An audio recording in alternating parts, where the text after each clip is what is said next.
Convincing the Army Corps of Engineers to move the polluted water released from Lake Okeechobee south is what these protesters are hoping for. Every time we have one of these really bad discharges, last time we had all the fish lesions and stuff, you get more and more people involved, but we've never reached that critical mass where you could demonstrate to the politicians that enough people were really this angry about it.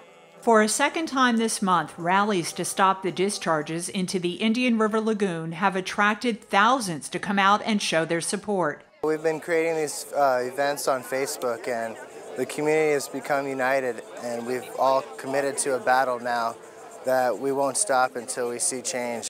Dubbed Hands Across the Sand, thousands filled in the words "Save Our River" and later stood united in a human link between Stewart Beach and Jensen Beach. 12-year-old Brandon Collins lives in a home on the Indian River. This is right in my backyard. This is the water you would probably find in the swamps. Nasty. It's sick to my stomach. We all grew up here.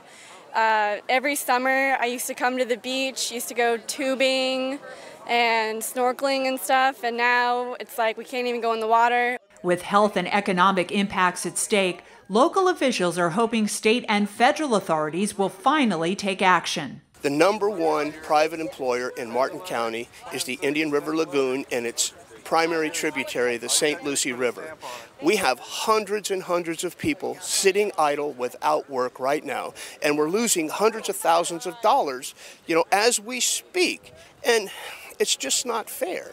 I came out here because I want to support all the efforts that everybody has been putting into making this awareness that the St. Lucie River is dying, that we're suffering from big sugar dumping into our waters. The first thing that we need to do is complete the Indian River Lagoon South project.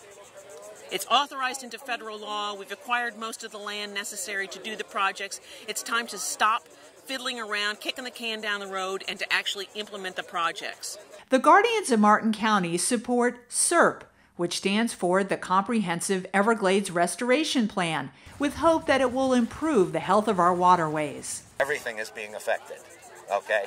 When you see dead dolphin, that's not only us. That's everything. That's worldwide, okay? We can't keep killing them. We can't.